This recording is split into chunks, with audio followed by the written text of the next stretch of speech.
시편 32편은 여러분 성경책에 잘 표제가 나와 있는 대로 다윗의 마스길이라는 제목의 표제가 붙어 있습니다. 마스길이라는 표제는 시편에 총 13개의 시편이 나와 있는데 그중에 가장 첫 번째 시편이 바로 오늘 아침에 우리가 보고 있는 32편입니다. 마스길이라는 히브리어는 전통적으로 교훈 또는 가르침이라는 단어로 번역이 됩니다.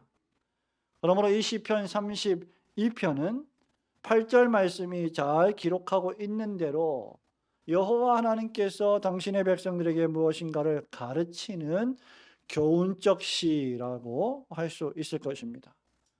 그런데 우리가 잘 알다시피 시편 32편의 말씀은 다윗이 저지른 죄와 그 죄의 회개가 기록된 매우 개인적인 시이며 또 하나님께서 용서하여 주시는 그 용서를 통하여 하나님께 은혜에 감사하는 감사의 시이기도 합니다. 뿐만 아니라 죄를 고백하는, 죄를 진실로 솔직하게 고백하는 그런 기도이기 때문에 참회의 시라고 부르기도 합니다.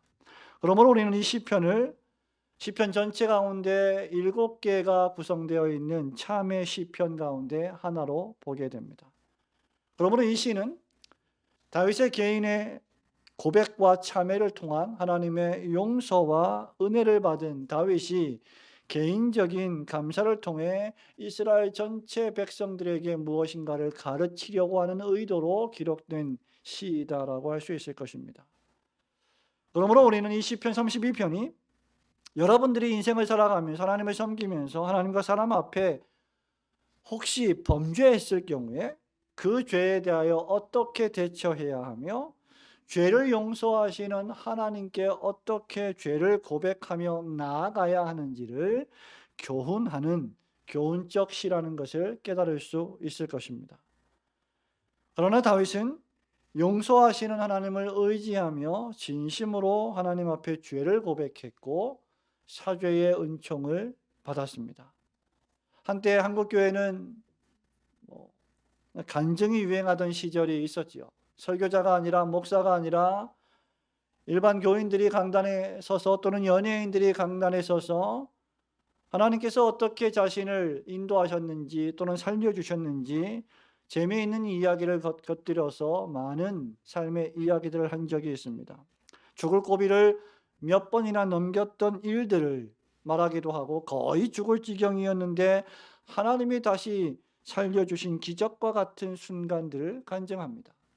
아마 여러분들도 살아오시면서 그런 간증들을 많이 들었을 것입니다. 또는 이렇게 저렇게 순종했더니 하나님께서 이렇게 큰 물질의 복을 주셔서 내가 이렇게 잘 살고 있다라는 것들을 간증하기도 합니다. 하지만 여러분, 간증 중에 간증은 바로 오늘 우리가 읽은 이 시편 32편의 말씀입니다. 즉 죄를 용서받고 하나님께서 회복시켜 주신 은혜에 대한 간증 말입니다. 오늘은 시편 강의 32번째 시간으로 용서받은 죄인의 간증 또는 용서받은 죄인의 행복이라는 제목으로 우리가 받은 용서가, 여러분이 받은 용서가 얼마나 행복한 일인지를 살펴보며 하나님이 예비하신 은혜를 받기를 소원합니다. 첫 번째로 하나님의 완전한 용서와 회복을 경험하는 것보다 여러분 인생에 더 큰 축복은 없다는 것이 바로 다윗의 간증입니다. 다윗은 하나님의 완전한 용서와 회복을 경험하는 것을 가장 큰 인생의 축복이라고 생각했습니다. 1절과 2절 말씀을 우리 함께 읽겠습니다. 시작. 허물의 사함을 받고 자신의 죄가 가려진 자는 복이 있도다. 마음에 간사함이 없고 여호와께 정죄를 당하지 아니하는 자는 복이 있도다. 아멘. 여러분 1절과 2절에서 두 차례에 걸쳐 다윗은 복이 있도다 라고 말합니다. 여러분 이 말씀을 읽을 때 무슨 말씀이 생각나지 않습니까? 바로 시편 1편 말씀입니다. 복이 있는 사람은 이라는 말씀이죠. 우리는 복 있는 사람이 시편 1편과 시편 2편에서 어떤 사람인지 이미 오래전에 살펴본 바 있습니다. 그것은 바로 악인의 꾀를 쫓지 않으며 죄인의 길에 함께 서지 않으며 오만한 자의 자리에 앉지 않고 대신 여호와 하나님의 율법의 말씀을 매일매일 즐거워하여 그 율법을 주야로 묵상하는 사람이 복된 사람이다, 행복한 사람이다라고 했습니다. 그리고 그 사람이야말로 바로 의인이요, 그들이 걸어가는 길이 의인의 길이라고 말한 바 있습니다. 그런데 여러분, 시편 32편의 복은 하나님의 용서를 받는 죄인이 누리는 복입니다. 복 중에 복은 여러 가지가 있겠습니다마는 바로 저지른 죄를 용서받는 복, 그것이야말로 가장 큰 복이라고 할 수 있습니다. 본 시편과 관련하여 다윗은 하나님 앞에 큰 두 가지 죄를 범했습니다. 하나는 사무엘하 24장의 인구조사 사건이었고, 다른 하나는 사무엘하 11장의 밧세바를 취한 사건이었습니다. 인구조사 사건은 인생을 살아가면서 다윗이 목동 시절에 그렇게 의지하고 신뢰했던 하나님보다 왕이 되어서 많은 권력과 군대를 보니 하나님보다 그 군대와 권력과 인간의 숫자를 더 의지한 교만의 죄였습니다. 밧세바 사건은 육신의 정욕에 굴복한 탐심의 죄였습니다. 여러분, 이 죄라는 것들은 무거운 짐과 같이 사람을 짓누릅니다.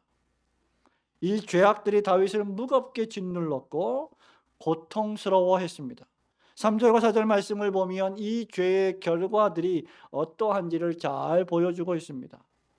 죄를 범한 후에 고백하지 않고 그것을 은폐하고 숨기려 하고 회개하지 않았을 때 하나님의 심판을 받아야만 했고, 다윗은 그것 때문에 종일 신음하고 뼈가 쇠하였습니다. 신음한다는 것은 고통스러워 지르는 크고 작은 비명입니다. 여러분, 사람의 뼈는 어떤 기능을 합니까? 여러분의 몸에 뼈가 없다면 여러분은 설 수 없습니다. 지탱할 수 없습니다. 쓰러질 겁니다. 넘어질 것입니다. 뼈가 쇠하였다는 것은 뼈가 닳아 없어지는 것처럼 고통스러웠음을 의미합니다. 기력이 하나도 없어서 쓰러질 지경이었다라는 것이죠. 죄를 저지르면 바로 그런 상태에 빠진다는 것입니다. 그럼에도 불구하고 다윗은 1절과 2절에서 자신이 2번씩이나 복을 받은 사람이다 라고 고백합니다. 허물의 사함을 받았고 자신의 죄가 가려졌고 간사함이 없어 여호와 하나님께 정죄를 당하지 않았기 때문이다 라고 고백합니다. 여기에는 죄에 대한 3가지 단어와 또 죄 용서에 대한 3가지 단어가 교차적으로 나옵니다. 허물이라는 것은 하나님의 권위에 대한 의도적인 배신과 배반을 뜻합니다. 옷이 더러워져서 뭐가 얼룩이 묻어서 그게 허물이 아니라 하나님의 권위에 대한 의도적인 배반이 인간의 허물입니다. 죄라고 하는 단어는 매우 일반적인 단어로서 정하여진, 하나님이 정해놓으신 목표에 도달하지 못하는 상태를 뜻합니다. 간사함이라고 하는 것은 자기 의지에 따라 자신의 마음대로 살아가는 것을 뜻합니다. 이 3가지 죄를 모두 다 다윗이 저질렀습니다. 이것이 다윗의 상태였습니다. 그런데 그 모든 죄가 첫째, 사하여졌고, 둘째, 가려졌고, 결국 3번째, 정죄를 당하지 않게 되었습니다. 다윗의 죄에 대한 3가지 단어와 그 죄를 용서하시는 3가지 단어는 용서하시는 하나님의 은혜의 완전성을 강조하는 표현입니다. 이유는 다윗이 5절에서 자신의 허물을 여호와께 자복하였고 죄를 고백했고 죄악을 숨기지 않았기 때문입니다. 여러분, 동물 중에 카멜레온이라고 하는 동물 잘 아실 것입니다. 나무 색깔에 맞추어서 자신의 몸을 변색하여 위장하는 데 매우 능한 동물이죠. 여러분, 사람은 그 어떤 짐승보다, 그 어떤 동물보다 더 간사하게 자신의 모든 것을 위장할 수 있는 존재들입니다. 다윗이 바로 그러한 마음의 상태에 있었습니다. 그는 죄를 저질렀음에도 불구하고 은폐하려 했고 속이려 했고 그 일 때문에 살인까지 저질렀습니다. 그럼에도 불구하고 다윗은 결국 하나님 앞에 그 모든 허물을 자복했고 죄를 아뢰고 죄악을 숨기지 않았습니다. 자신의 죄를 진솔하게 책망하는 선지자 나단 앞에서 고백해야만 했습니다. 죄의 고백은 죄 용서의 필수 조건입니다. 잘못한 것이 하나도 없습니다 라고 말하는 자를 용서할 수는 없습니다. 잘못이 무엇인지 모르는 자를 용서해 줄 수는 없는 것입니다. 다윗은 자신의 죄를 더 이상 감추거나 덮으려고 하지 않았습니다. 우리 어린아이들이, 우리의 자녀들이 잘못을 저질렀을 때 그것을 은폐하고 숨기고 자꾸만 거짓말을 한다면 부모님은 더 분노하게 될 것이고 더 매를 대게 될 것입니다. 그러나 자녀들이 진솔하게 자신이 저지른 잘못들을 인정하고 솔직히 고백하며 용서를 구한다면 그 어떤 부모도 그러한 자녀를 결코 버리지 않으실 것입니다. 그러므로 여러분, 용서를 받기 위해서는 진정한 진심 어린 솔직한 고백이 전제되어야 합니다. 감추고 덮으면 덮을수록 그는 더욱 신음하고 기력이 쇠하여졌습니다. 어떤 사람이 복된 사람일까? 죄를 솔직히 고백하는 사람입니다. 여러분, 누가복음에 보면 바리새인과 세리 두 명이 하나님 앞에 기도합니다. 하나님은 죄인 세리를 의롭다 하셨습니다. 왜 그랬습니까? 죄인 세리는 자신이 얼마나 죄인인지를 하나님 앞에 고백했기 때문입니다. 솔로몬 왕은 잠언 28장 13절에서 죄 용서의 고백이, 죄 용서를 위한 고백이 얼마나 중요한지 이렇게 말합니다. 자기의 죄를 숨기는 자는 형통하지 못하나 죄를 자복하고 버리는 자는 불쌍히 여김을 받으리라. 사도 요한도 요한일서 1장 9절에서 이렇게 고백합니다. 만일 우리가 우리 죄를 자백하면 그는 미쁘시고 의로우사 우리 죄를 사하시며 우리를 모든 불의에서 깨끗하게 하실 것이요. 가장 비참한 사람이 누구인지 아십니까? 자신이 얼마나 죄악된 사람인지를 깨닫지 못하는 교만한 자입니다. 그는 결코 하나님 앞에 용서의 은혜를 받지 못할 것입니다. 구원이란 무엇일까요? 여러분, 구원이란 그냥 예수를 믿고 천당에 가는 티켓을 확보하는 것을 의미하는 것일까요? 결코 그렇지 않습니다. 참된 회개의 고백을 통해 죄를 용서받은 자가 누리는 축복입니다. 왜냐하면 하나님의 나라에는 죄가 없기 때문이죠. 죄가 있이 하나님의 나라의 자녀가 될 수는 없기 때문입니다. 그렇기에 복음서에서는 주 예수를 믿으라고만 말하지 않고 내 죄를 회개하고 주 예수를 믿으라고 초청하고 있는 것입니다. 다윗은 자신의 죄를 통렬하게 책망하는 선지자 나단 앞에서 죄를 진솔하게 고백했고 참되게 회개하였으며, 이런 다윗에게 나단은 이렇게 사무엘하 12장 13절에서 말합니다. 다윗이 나단에게 이르되 내가 여호와께 죄를 범하였노라 하매 나단이 다윗에게 말하되 여호와께서도 당신의 죄를 사하셨나니 당신이 죽지 아니하려니와. 저와 여러분들이 살 수 있는 유일한 길은 죄를 고백하는 것입니다. 죄를 고백하지 아니하면 살 수가 없을 것입니다. 죄를 고백하고 진실로 회개하는 자를 주께서 결코 물리치지 않으실 것이기 때문입니다. 성도 여러분, 저는 한국 교회가 이 죄 고백, 이 죄에 대한 진솔한 간구, 이런 것을 많이 놓치고 잃어버렸다고 생각하는 목사입니다. 한국 교회는 너무나 강합니다. 너무나 멋있습니다. 너무나 큽니다. 너무나 돈이 많습니다. 너무나 숫자가 많습니다. 무엇이든 다 할 수 있다고 생각하는 자신과 교만으로 가득 차 있을 것입니다.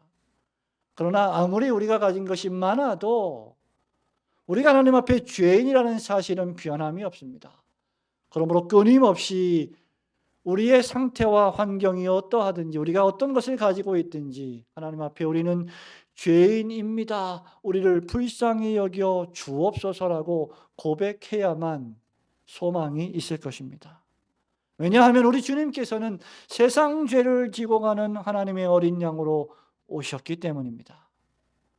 누구든지 죄를 회개하고 주 예수 그리스도를 겸손하게 구세주로 고백하면 구원을 얻을 것입니다. 에베소서 2장 1절에 따르면 그리스도께서는 허물과 죄로 죽은 우리를 다시 살리시는 분이십니다. 성도 여러분, 생각해 보십시오. 여러분이 중병에 걸려서 죽어버렸습니다. 여러분의 사랑하는 사람이 여러분을 살릴 수가 없습니다. 그런데 그 여러분이 다시 살아났습니다. 죽었던 사람이 다시 살아나는 일보다 더 큰 기적과 더 큰 복이 어디 있겠습니까? 여러분, 왜 우리가 슬퍼하고 분노하고 괴로워합니까? 사랑하는 사람을 살릴 수 없기 때문이죠. 더 이상 볼 수 없기 때문입니다. 죄와 악은 우리를 죽이지만 예수 그리스도의 십자가는 우리를 살리시고 우리를 구원하십니다. 이것보다 더 큰 복은 없습니다. 세상에서의 큰 성공, 행복, 인기, 재산, 소유물, 그런 것들은 아무것도 아닙니다.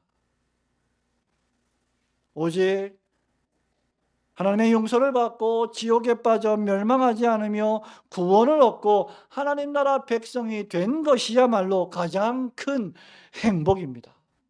그러므로 그리스도 예수를 영접하고 그분을 믿지 않으며 그분이 말씀하는 복음의 말씀에 순종하지 않는 것이야말로 가장 큰 불행 중에 불행이 되는 것입니다. 우리의 모든 죄를 용서하시고 구원하여 주시는 예수 그리스도를 굳게 믿으시고 예수님 안에서 참된 행복과 은총을 누리시는 성도들이 되시기를 주님의 이름으로 축원합니다. 두 번째로, 용서받은 죄인의 간증이 무엇입니까? 그것은 용서받았기에 하나님의 길과 하나님이 가르치시는 교훈의 말씀을 따라 항상 회개하고 순종하는 마음으로 살겠습니다 라는 간증입니다. 하나님이 나를 다시 살려주셨으니 내가 하나님의 말씀대로만 살겠습니다 라고 하는 결단이요 고백이라는 것이죠. 여러분, 8절과 9절 10절 말씀 함께 읽겠습니다. 시작. 내가 내 갈 길을 가르쳐 보이고 너를 주목하여 훈계하리로다. 너희는 무지한 말이나 노새같이 되지 말지어다. 그것들은 제갈과 굴레로 단속하지 아니하면 너희에게 가까이 가지 아니하리로다. 악인에게는 많은 슬픔이 있으나 여호와를 신뢰하는 자에게는 인자하심이 두르리로다. 아멘. 자신의 죄와 허물을 용서받은 하나님의 말로 다할 수 없는 사죄의 은총을 받은 다윗은 이제 6절에서 모든 경건한 자를 향해 회개의 기도를 올릴 것을 촉구합니다. 진심으로 회개하는 자에게 언약적 사랑에 신실하신 하나님께서 용서해 주실 것을 약속하셨기 때문입니다. 여러분이 무슨 큰 일을, 무슨 큰 죄를 인생을 살아오며 저질렀다 할지라도 진솔하게 고백하고 참되게 후회하고 슬퍼하며 그 길을 떠나 하나님 앞에 가까이 가는 회개의 기도를 올리고 그런 삶을 산다면 하나님은 당신의 백성을 반드시 용서하실 것입니다.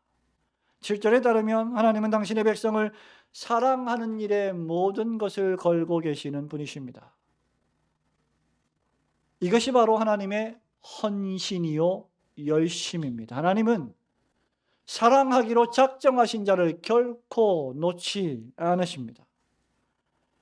당신의 백성을 용서하시고 구원하시는 이 하나님의 은혜는 그래서 홍수가 범람하는 심판 가운데서도 결코 하나님의 언약적 백성들을 침범하지 못하게 하십니다. 그들을 구원하시고 그들의 회개의 고백을 받아주실 것입니다. 이런 다윗에게 개인적으로 하나님께서 응답하시는 말씀이 8절이요. 하나님의 백성 전체에게 명령하시는 말씀이 9절입니다. 우선 하나님께서는 다윗에게 갈 길을 가르치시고 훈계하십니다. 그리고 9절에서는 하나님의 백성들에게 회개하고 순종할 것을 촉구하십니다. 8절에 가르쳐 보이고 훈계한다는 것은 경건한 하나님의 자녀들이 항상 추구해야 할 하나님의 교훈의 말씀을 의미합니다. 하나님의 말씀은 신구약 성경으로서 하나님의 자녀들이 마땅히 배우고 순종해야 할 생명의 말씀입니다. 하나님께서는 구약 시대에 선지자들을 끊임없이 보내셨고 신약 시대에 사도들을 보내셨고 교회를 세우셔서 끊임없이 하나님의 자녀들을 설교로 율법의 낭독으로 가르침으로 교훈해 오셨습니다. 하나님의 자녀들이 범죄할 때조차라도 하나님의 백성들은 그렇기에 하나님의 말씀에 귀를 기울여야 합니다. 범죄했으니 나는 이제 끝났구나가 아니라 하나님이 하신 말씀이 무엇인지를 생각하며 그 말씀의 권면에 따라 회개하여 용서를 받고 하나님의 은혜를 경험해야 합니다. 뿐만 아니라 여러분 8절에서 하나님은 그런 다윗을 주목하여 보신다고 했습니다. 여기 주목한다는 것은 너무나 소중하고 귀하고 사랑스럽고 아름답기 때문에 단 한순간도 눈을 떼지 않고 지키기 위하여 보호하신다는 뜻입니다.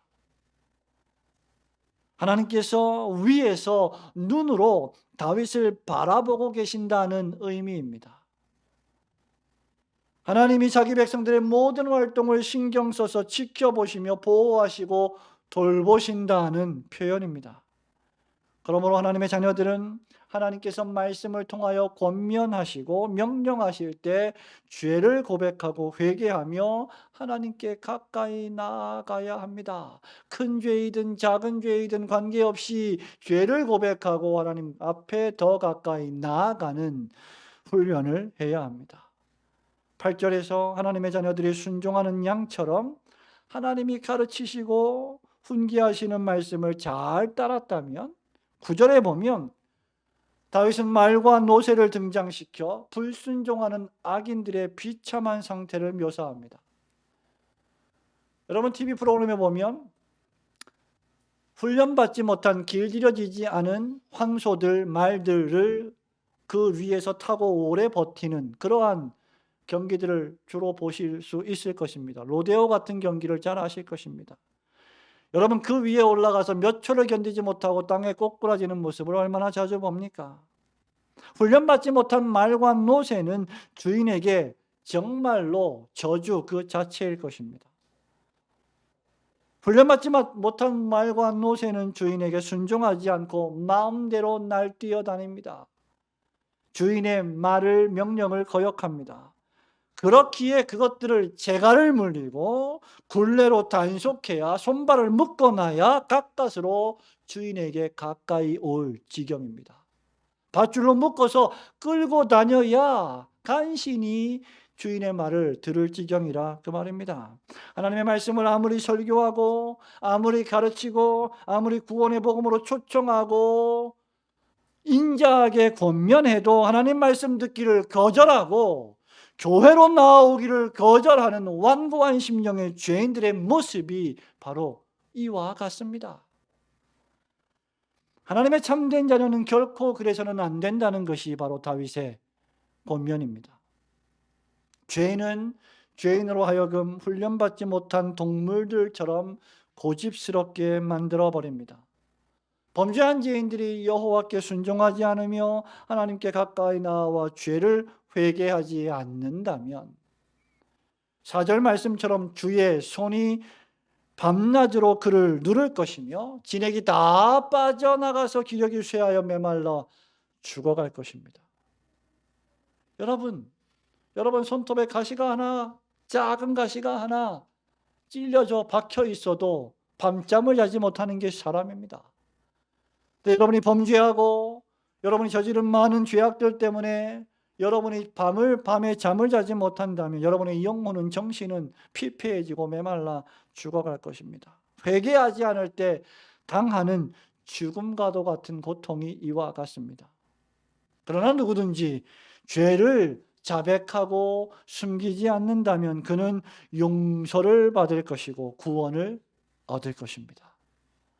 그렇게 하나님께서는 10절에서 악인에게는 많은 슬픔이 있을 것이다. 그러나 여호와를 신뢰하는 자에게는 인자하심이 두루리로다. 아름다운 띠로 멋진 옷을 입혀 주실 것이다 라는 말입니다. 죄 가운데 계속 불순종한다면 그런 죄인에게 임할 것은 그저 많은 슬픔과 비참일 것입니다. 그러나 여러분들이 죄를 숨김없이 하나님 앞에 고백하고 하나님의 교훈의 말씀에 순종하며 살아간다면 여호와의 인자하심이 여러분에게 넘칠 것입니다. 이런 의미에서 시편 32편은 시편 1편의 메아리입니다. 시편 1편 마지막 절은 이렇게 끝납니다. 무릇 의인들의 길은 여호와께서 인정하시나 악인들의 길은 망하리로다. 사형에 해당하는 죄를 저질렀음에도 불구하고 크신 하나님의 은혜로 용서받아 다시 감형을 받아 살게 되었다면 그 모든 죄가 다 용서받고 용서되고 감옥에서 풀려나와 자유의 인생이 되었다면 그는 더 얼마나 세상 속에서 간절하고 애절하게 자신의 두 번째 인생을 살아가겠습니까? 수많은 빚을 지고 있는데 갚을 길이 없어 죽고만 싶은 심정인데 그 빚을 다 탕감해주고 대신 갚아주었다면, 그래서 더 이상 갚을 빚이 없다면 그는 얼마나 감사함으로 그를 위하여 평생을 살아가겠습니까? 세상의 삶도 이러한데 영원한 지옥불에 던져질 우리를 용서하시고 그리스도의 십자가 보혈로 구원하여 주셨다면 우리가 하나님 앞에 예배하고 경배하며 살아갈 이유밖에 무엇이 달리 있겠습니까? 이것이 죄 용서를 받은 의인이 하나님의 교훈의 말씀과 계명에 더욱 순종하며 살아가는 이유입니다. 사람들은 저마다 한 가지 두 가지씩 낙을, 즐거움을 만끽하며 살아갑니다. 세상 사람들도 세상의 방식대로 즐거움을 추구하며 살아갑니다. 그러나 그리스도인들은 하나님을 예배하는 즐거움, 하나님을 섬기는 즐거움으로 살아갑니다. 다른 모든 삶을 바로 이 예배를 중심하며 정돈시키며 사는 사람입니다. 이것이 죄 용서를 받은 의인이 살아가는 삶의 방식이어야 합니다. 우리 예수님께서는 누가복음 7장 47절에서 예수님의 발을 눈물로 적시고 머리털로 닦으며 향유를 부었던, 값비싼 향유를 부었던 죄를 지은 한 여인에 대하여 이렇게 말씀하신 적이 있습니다.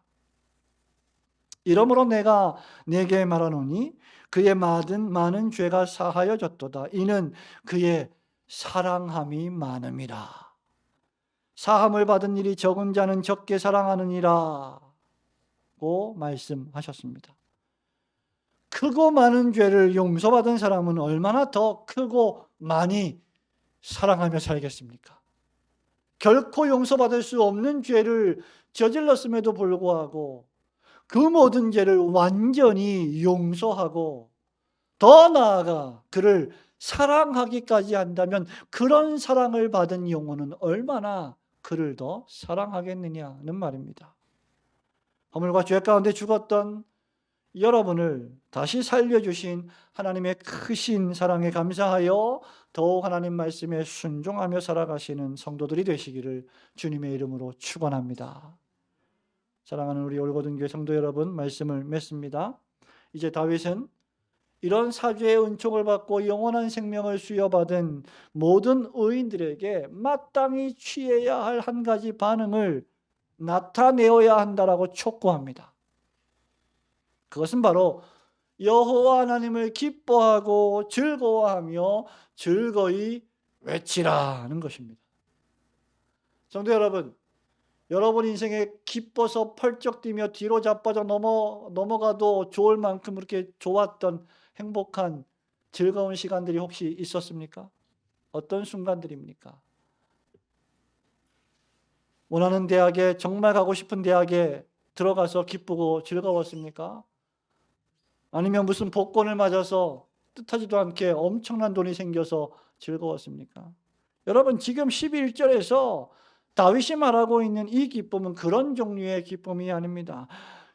영원한 저주와 심판의 형벌 가운데서 구원하여 주신 그 하나님을 향하여 마땅히 나타내어야 할 영원한 기쁨입니다. 다윗은 기뻐하고 즐거워하며 즐거이 외치라 하고 3번씩이나 말하면서 여호와 하나님을 즐거워하는 것이 얼마나 완전한 기쁨이요 축복인지를 나타냅니다. 참된 기쁨과 즐거움과 행복은 오직 사죄의 은총을 받고 여호와를 즐거워하게 된 자들에게 주시는 하나님의 축복입니다. 자신들의 의나 공로나 업적을 의지하지 않고 오직 죽을 때까지 여호와 하나님만을 의지하는 자들에게 주시는 축복입니다. 신약의 사도 바울도 이 복에 대하여 노래한 바 있습니다. 로마서 4장 6절, 7절, 8절에서 바울은 정확히 시편 32편의 말씀을 인용하여 이렇게 말합니다. 일하는 자에게는 삭시 은혜로 여겨지지 아니하고 보수로 여겨지거니와 일을 아니할지라도 경건하지 아니한 자를 의롭다 하시는 이를 믿는 자에게는 그의 믿음을 의로 여기시나니 일한 것이 없이 하나님께 의로 여기심을 받는 사람의 복에 대하여 다윗이 말한 바 불법이 사함을 받고 죄가 가리어짐을 받는 사람들은 복이 있고 주께서 그 죄를 인정하지 아니하실 사람은 복이 있도다 함과 같으니라. 성도 여러분, 여러분 자신을 속이지 마십시오. 여러분이 아무리 포장하고 숨기려 한다 해도 여러분은 마음으로, 영으로, 정신으로, 그 마음의 동기로 수없이 많은 죄를 저지르고 악을 자행했던 자들입니다. 단 한 가지 죄와 악만 있어도 하나님의 진노와 심판과 형벌을 견디지 못할 것입니다. 그럼에도 불구하고 하나님께서 그 죄를 가려주셨고 그 불법을 용서해 주셨습니다. 우리 구세주 예수 그리스도께서는 십자가에서 우리들을 위하여 이 구원의 복, 사죄의 은총을 당신의 생명으로 바꾸어 쟁취하셨습니다. 이 일을 위하여 예수님은 고난을 당하셨고 하나님의 계명의 모든 말씀에 순종하셨고 십자가에 죽기까지 그렇게 하셨습니다. 여러분을 다시 살리시기 위해서 말입니다. 그 결과 허물의 사함을 얻고 자신의 죄가 가려진 자에게 베푸시는 이 구원의 복을 성취하셨습니다. 그러므로 성도는 그리스도 예수 안에 있는 하나님 아버지의 크고 놀라우신 이 은혜의 사랑 안에서 기뻐하고 기뻐하며 즐거이 외칠 수 있게 되었습니다. 주 예수 그리스도를 믿는 신자는 죽어도 살겠고 살아서 믿는 자는 영원히 죽음을 보지 아니할 것입니다. 영원한 생명을 주님께서 우리에게 주셨기 때문입니다. 그러므로 이 사죄의 은총을 베푸시는 여호와 하나님을 기뻐하고 기뻐하며 날마다 즐거이 외치시는 성도들이 되시기를 주님의 이름으로 축원합니다.